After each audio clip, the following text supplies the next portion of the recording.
Bagaimana cara meracik ransum yang lengkap sesuai dengan kebutuhan ternak dan palatabilitas atau tingkat kesukaan ternak tetap stabil. Jadi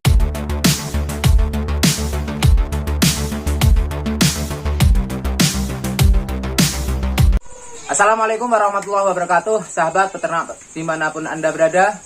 Kembali lagi dengan Kang Mus di channel yang sama, di channel Berkah Rojokoyo Farm. Semoga teman-teman semuanya dalam keadaan sehat walafiat, murah rezeki dan panjang umur, dan sukses selalu usaha peternakannya. Amin amin ya robbal alamin. Oke, langsung saja buat teman-teman semuanya penonton setia. Kali ini Kang Mus akan berbagi pengalaman di hari ini, pada malam hari ini. Kang Mus proses pembuatan complete feed atau pakan komplit fermentasi untuk indukan bunting dari usia kebuntingan 1 bulan sampai 4 bulan. Jadi dengan bahan baku sumber serat yang pertama dari limbah, ada tongkol jagung yang sudah difermentasi kurang lebih usianya 3 bulan, ada juga sumber serat dan lain sebagainya. Seperti apa nanti proses pembuatannya dan berapa ransum lengkap atau persenannya nanti seperti apa, teman-teman bisa simak videonya sampai akhir. Bagi yang sebelum subscribe bisa subscribe terlebih dahulu dan jangan lupa bunyikan loncengnya. Buat teman-teman semuanya, pahami dulu pakan lengkap itu seperti apa sebelum teman-teman fermentasi atau pengawetan pakan. Jadi pakan komplit yang saya buat pada malam hari ini khususnya untuk indukan bunting.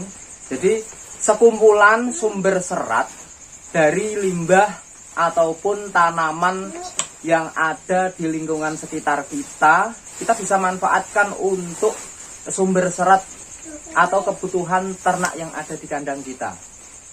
Jadi misalkan seperti dari tanaman yang kita bisa tanam seperti rumput odot, indigo vera, sejenis rumput gajahan dan lain sebagainya, kita bisa mix atau kita campur dengan limbah lingkungan seperti daun pisang plus pelepahnya, kelarasnya juga bisa, ataupun dari limbah pertanian dari sumber serat sangat kasar seperti janggel jagung yang sudah saya fermentasi ini hampir 4 bulan. Jadi saya fermentasi tunggal. Setelah itu nanti kita campur. Jadi sekumpulan dari berbagai sumber pakan, dari sumber serat, dari pakan penguat nanti kita tambahkan ada bekatul atau polar, ada juga pakan penguat dari konsentrat, sumber makro ternak dan mikro ternak, dan pastinya karena hari ini kita buat complete feed fermentasi, jadi kita butuh probiotik atau bakteri baik yang sinkron dengan bakteri alami yang ada di tubuh ternak.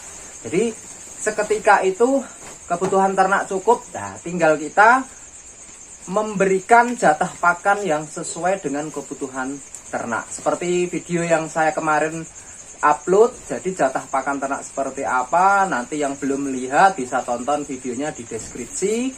Jadi benar-benar nanti pakan yang lengkap minimal 3-5 jenis dari bahan baku sumber serat, dan tambahan pakan nantinya akan membuat ternak itu lebih baik lagi. Bagaimana cara meracik ransum yang lengkap sesuai dengan kebutuhan ternak dan palatabilitas atau tingkat kesukaan ternak tetap stabil. Jadi perlu teman-teman ketahui, sumber pakan itu ada beberapa jenis yang mudah kita pahami dan teman-teman bisa mempraktikannya. Yang pertama, sumber serat itu satu dengan kandungan sumber serat sangat rendah. Semisal rumput yang kita tanam seperti odot, pakcong dan sejenisnya. Yang kedua, ada sumber serat pakan sangat kasar. Jadi masuknya dia hanya saya fungsikan untuk penguat dalam pengenyangnya.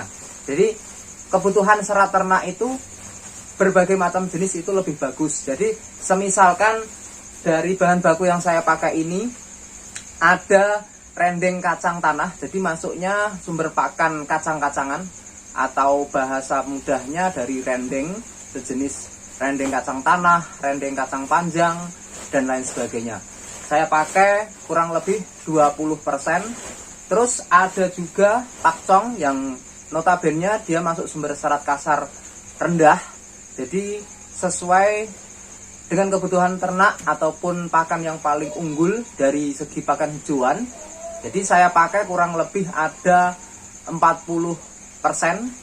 Terus ada juga jungle jagung masuk sumber pakan serat sangat kasar, jadi saya pakai maksimal 10%, itu pun dengan catatan difermentasi tertutup terlebih dahulu secara tunggal minimal 2 bulan.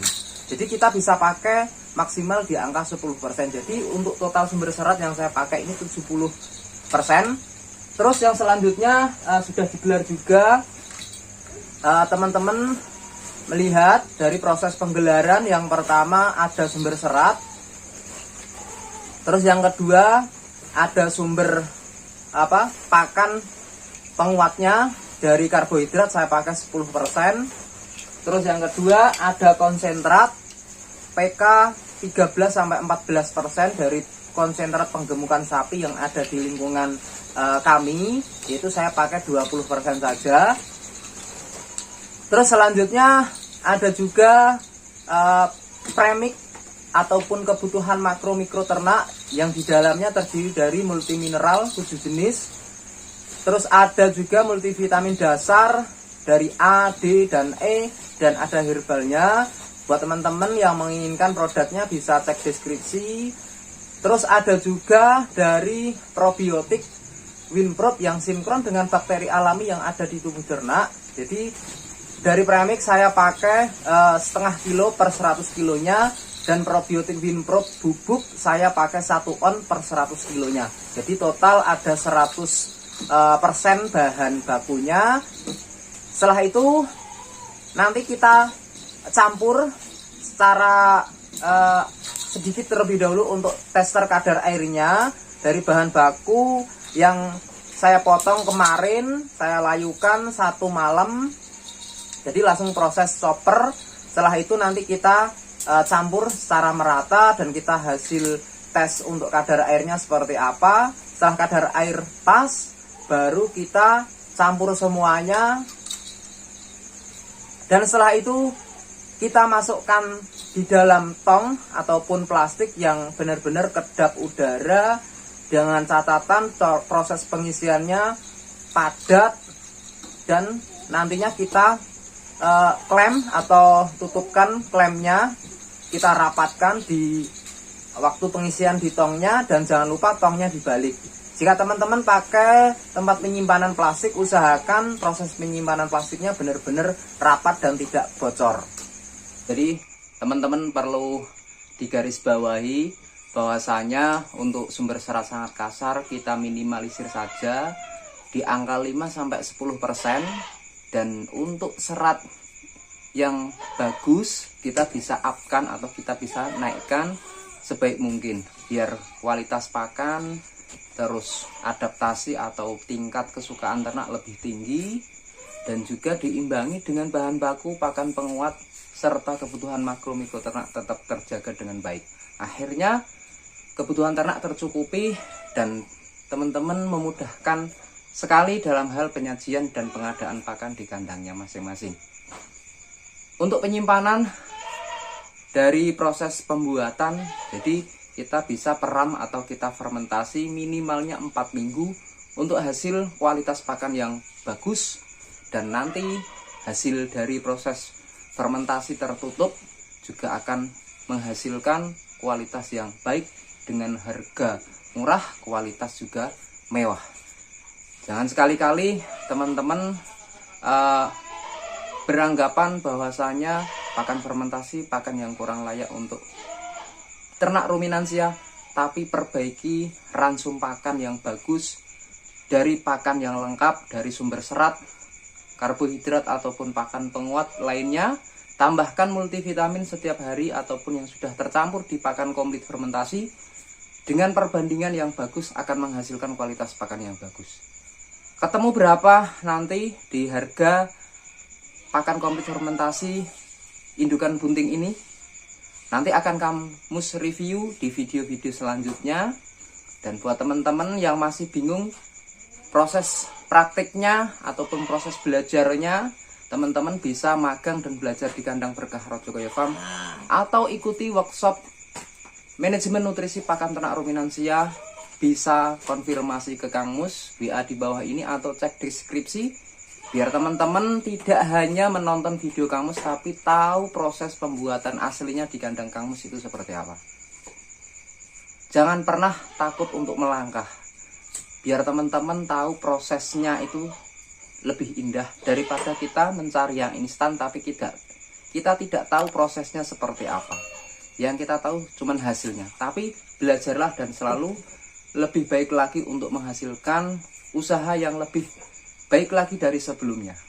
Cukup sekian dari Kang Mus. Salam peternak sukses Indonesia. Salam peternak dari Kabupaten Grobogan, Jawa Tengah. Wassalamualaikum warahmatullahi wabarakatuh.